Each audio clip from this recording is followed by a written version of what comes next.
Karon day nga adlaw mga singgurp kay Domingo asayo pud tani bangon ani kay mo serve ta karon. Sa paghuman nato panihapon mga singgurp ana dali-dali pud ta sa simbahan kay basig malita. Sayo-sayo da itong simba karon mga singgurp kay naapod tay adtuan dito sa Lingayaw. Kaya mga singgurp kauban din nato karon si John Paul ug si Rimrim. Nakita man niyo mga singgurp nga wala na siga ang mga suga kay lagi nag-burn out. Mao gid niya pinaka-importante mga singgurp sa pagsimba mga singgurp kumudawat ka sa dugo ug lawas ni Kristo. Kay nahuman naman ang simba na dali-dali pud mighubuan ni among mga sutana. Nagtapok dayon ang mga alagad sa simbahan mga singgurp kung unsa ang sakyan padung sa Lingayaw. Ilang nasabutan nga ang sakyan padung sa Lingayaw kay Sangkol Mamir. Ang atong tumong ano mga tuta sa Lingayaw kay nagipahigayon nga recollection. Wala madugay nakaplastada na ang sakyanan og ready to go na ni padung sa Lingayaw. Nakita man pud namo nga walay sakay ang badjan nila John Paul og diri pud binisingit pagsakay. Si John Paul dayon ang nagdrive padung dito sa Lingayaw silang badja. Nihunong dayon mi diri kadayot kay naay 10-wheelers nga nilabay dako-dako ay pud nga sakyanan. Uy,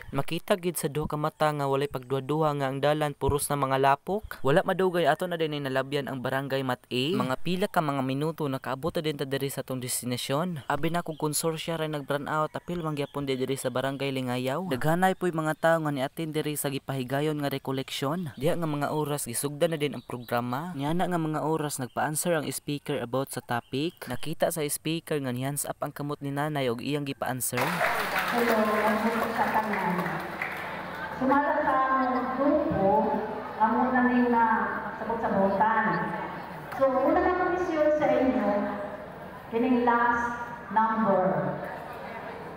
How have I experienced God's mercy and love in my life? Og i-explain din ni nanay nganong kana iyang napilian. How many times na-experience namin na love and mercy of God?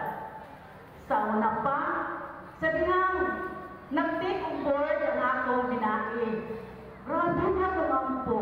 Kag mamamili, punta kabingi. Katlaon, ampo di ko anak. For God's love and mercy, didungog niya akong pagkapo. Nakapasar siya. Kay nahumanan naman, ting paniudto naman pod ang ngaon na pod mi diriya. Ijahay din mi og dala og balon ana no kay wala gyud libre diriya. Ang among sud-an diriya kay lechon manok ug mga gulay. Maura to po to video kay full storage na. Bye bye, share and follow.